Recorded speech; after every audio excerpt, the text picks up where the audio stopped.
ஆன்மீக எழுத்தாளரும் ஆன்மீக சொற்பொழிவாளருமான பி. சுவாமிநாதன் எழுதியுள்ள ஆன்மீக நூல்கள் அனைத்துமே தாமரை பிரதர்ஸ் மீடியாவில் கிடைக்கும். மகாபிரிவா தொகுதிகள் தமிழிலும், மகாபிரிவா தொகுதிகள் ஆங்கிலத்திலும் இவர் எழுதியுள்ள நூல்கள் பல்லாயிரக்கணக்கான வாசகர்களிடையே பெரும் வரவேற்பை பெற்றது.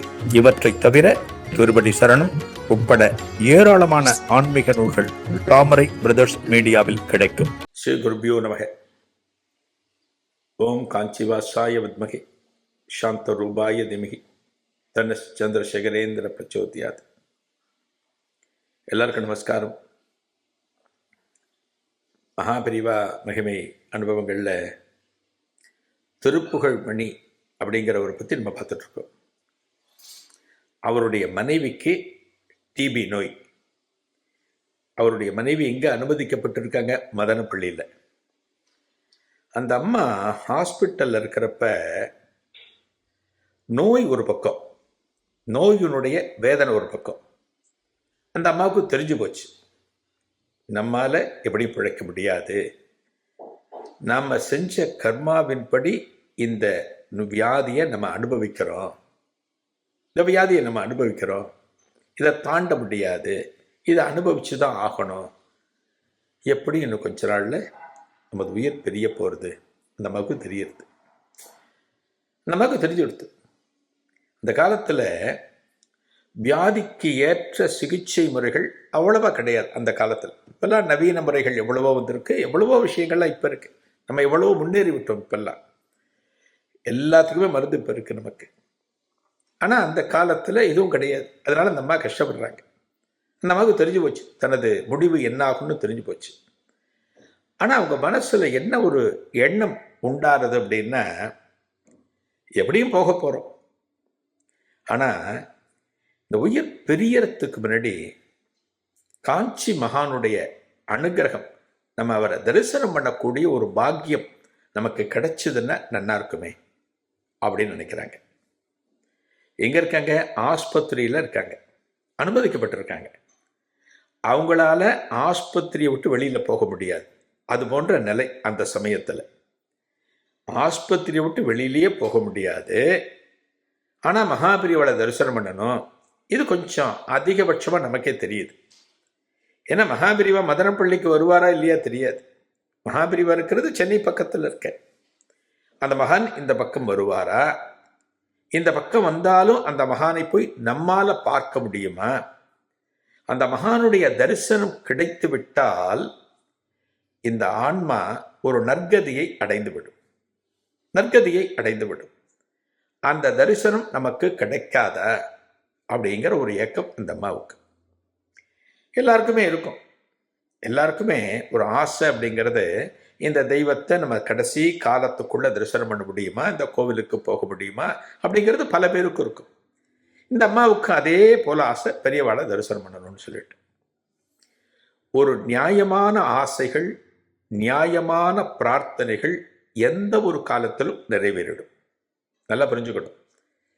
ஏன் நமது பிரார்த்தனைகள் நிறைவேறவில்லை, நமது ஆசைகள் ஏன் நிறைவேறவில்லை அப்படின்னா, அதற்கு ஒரு என்ன சொல்றது, நம்ம வைக்கிற பிரார்த்தனைகள் ஒரு சுயலாபம் சம்பந்தப்பட்டதாக இருக்கும்.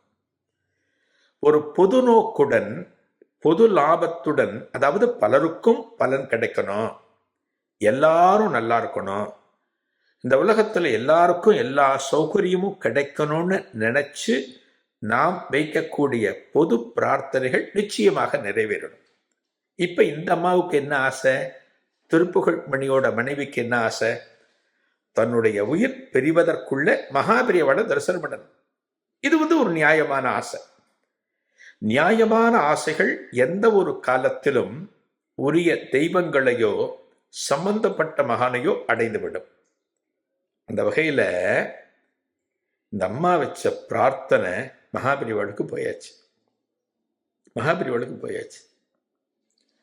கரெக்டா மகாபிரிவா காசி யாத்திரை ஆரம்பிச்சு போற.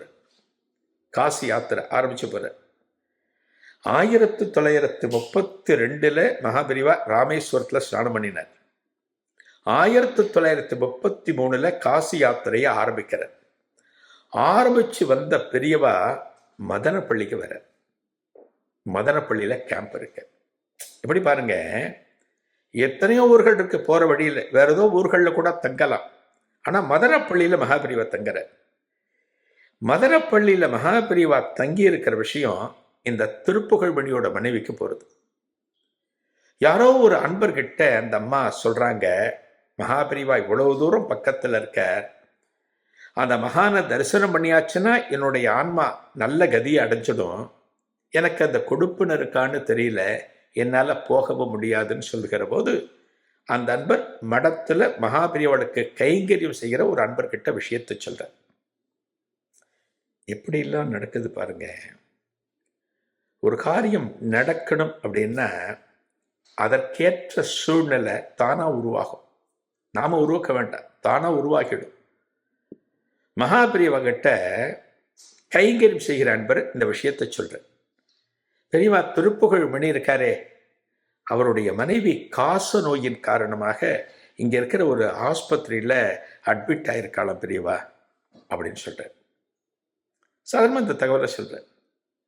இதை சொன்ன உடனே மகாபிரிவா அப்படியாடா அப்படின்னு கேட்டுட்டு, ஒரு சன்னியாசி ஹாஸ்பிட்டலுக்கெல்லாம் போகிறது கிடையாது இல்லையா? ஒரு சன்னியாசி இப்போ இந்த அம்மாவால் வர முடியாது, இந்த அம்மா இருக்கிற இடத்துக்கு போகணும், அம்மா இருக்கிற இடத்துக்கு போகணும். ஹாஸ்பிட்டலுக்கு சன்னியாசிகள் போகிறது கிடையாது, ஒரு வழக்கம் இல்லை. ஆனால் பெரியவாளை பாருங்க, தனது அணுக்க தொண்டர் மூலமாக அந்த ஆஸ்பத்திரிக்கு ஒரு தகவல் அனுப்புகிறார். பெரியவா பல்லக்கில் இந்த ஆஸ்பத்திரிக்குள்ளே வருவார். பல்லக்க சுமந்துண்டு பல்லக்கில் பெரியவா உட்கார்ந்து வருவார். பல்லக்கு தூக்கிகள் பல்லக்க தூக்கிட்டு வருவார். இந்த ஆஸ்பத்திரிக்குள்ளே வரலாமா, ப்ரொசீஜர் இருக்கா, வழி இருக்கா, கேட்டுடுவான்னு அனுப்புகிறேன். ஆஸ்பத்திரியில் போய் கேட்குற மகாபிரிவாளுடைய அணுக்க தொண்டர். பெரியவா வராளா, தாராளமாக வரலாம், இங்கே இருக்கிற எல்லாருக்கும் அனுகிரகம் பண்ணால் ரொம்ப நல்லது, ஆஸ்பத்திரியில் நிர்வாகத்தில் இருக்கிறவா சொல்கிறா. பெரியவாளுக்கு தகவல் வருது, ஒரு பல்லக்கில் உட்காந்து ஆஸ்பத்திரிக்கு போகிறார். இதுவரைக்கும் எங்கேயும் இல்லாத விஷயமாக ஒரு பல்லக்கில் அமர்ந்து கொண்டு மதனப்பள்ளியில் அந்த டிபி ஹாஸ்பிட்டலுக்குள்ளே போயிட்டு திருப்புகழ்மணியோட மனைவியை பார்த்து பெரியவா ஆறுதல் சொல்கிறார், ஆசி வழங்குகிறார். அவ்வளோதான், முடிஞ்சு போச்சு.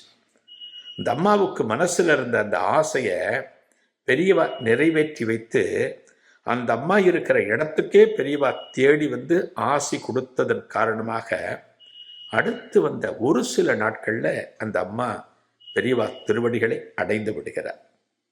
இந்த அம்மாவோட ஆன்மா எவ்வளோ சந்தோஷமாக இருக்கு பாருங்க. மனசில் வச்ச பிரார்த்தனை மகானை அடைந்து இந்த அம்மாவுக்கு கடைசி காலத்தில் ஒரு மோட்சகதியும் கிடைத்தது.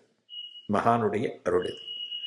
அடுத்த நிகழ்வில் ஒரு புதிய அனுபவத்தை காணலாம். நன்றி, வணக்கம். ஆன்மீக எழுத்தாளரும் ஆன்மீக சொற்பொழிவாளருமான பி. சுவாமிநாதன் எழுதியுள்ள ஆன்மீக நூல்கள் அனைத்துமே தாமரை பிரதர்ஸ் மீடியாவில் கிடைக்கும்.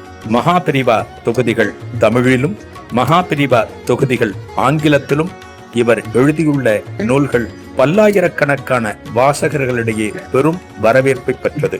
இவற்றை தவிர திருவடி சரணம் உட்பட ஏராளமான ஆன்மீக நூல்கள் தாமரை பிரதர்ஸ் மீடியாவில் கிடைக்கும்.